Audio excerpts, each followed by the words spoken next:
Speaking of restaurants. Yes. On the way home last night, I decided to stop at a favorite eatery of mine called Wingstop. Have you been to a Wingstop? I don't think I've been to a Wingstop. They're pretty good. They're here. I don't know if they're everywhere, but they're definitely here in Texas, in Dallas.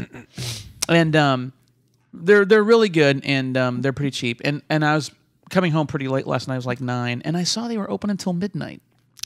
Well, I thought that's good to know. I can get wings cooked to my sauce choice until midnight. But I had to... Thank you, Brent. Cooked to my choice until midnight.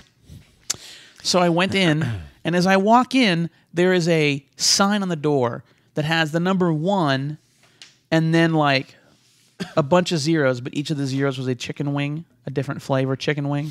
Yeah. And basically it was, thank you for helping us reach 1 billion wings sold. Wow. That's a lot of chickens.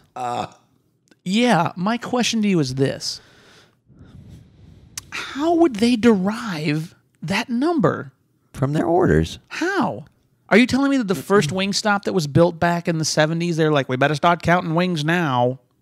They could probably look at the gross of the company, how much they sold. Is that what they and did? then estimate. Is that they're like, all right, well, last year we sold X amount, and we've been in business for, so I think it's safe to say we've sold 1 billion. Yeah. I don't think that they were, I think they probably, by now they've sold 1.5 billion or something, and they're like, all right, but it's safe to say we sold 1 billion now.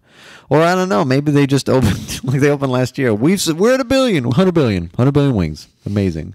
Trillion wings. I don't know how you can do that. Hope you like spicy. You can estimate it. I'm sure it's an estimate, though. I don't think there's a ticker. Like, oh, it's all zeros. We get it. We did it. We're at 1 billion wings.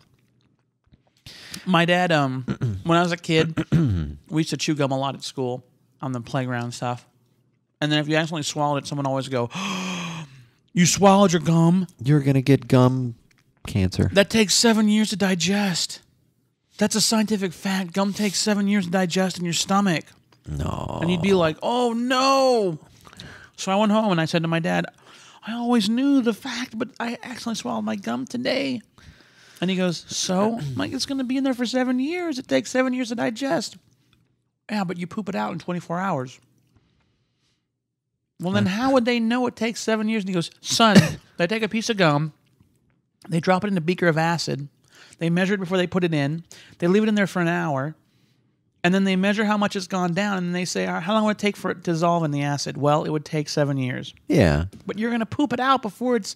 I thought your dad was going to say, son, they make a guy swallow some gum. It passes in 24 hours. He picks it out of his shit, eats it again. Oh, God, Chris. For 7 years. That's his... That's his job.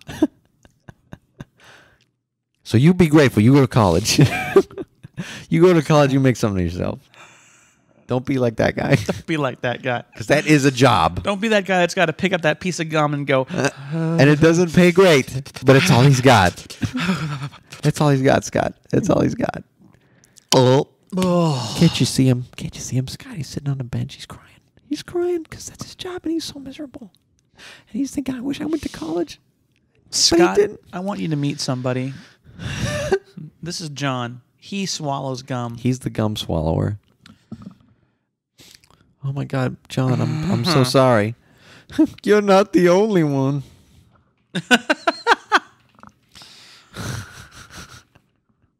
I just don't understand how because people walk in and go, wow, 1 billion wings served. That's awesome. But do they? Because yes, I think most people just go, man, whatever. At around 11 last night, after I finished my wings, I turned to Angie and I go, well, 1,010,000,000. Best of luck, guys. Yum, yum, yum. Then you go back to the store and you drop your trash off right on the counter, and they're like, "What?" And you're like, "You're welcome." Here's to 2 billion. Here's the 2 billion. Let's go. Give me 10 more. I'm on the team. We're not out of the woods yet. And then like you're eating like so many, and the manager's very concerned. Like, sir, you really don't have to do this. Like, we will get there, and it's gonna be fine. And no, I love you, Wingstop. I'm doing this for you. You know, he's like, sir, you really don't have to do this.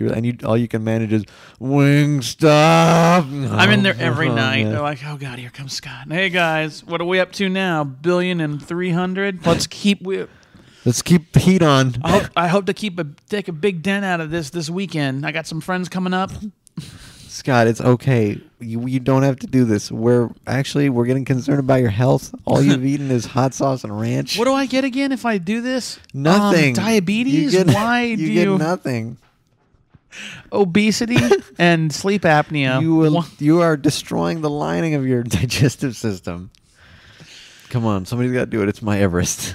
I got to climb this mountain, guys. My Everest. I got to climb this mountain.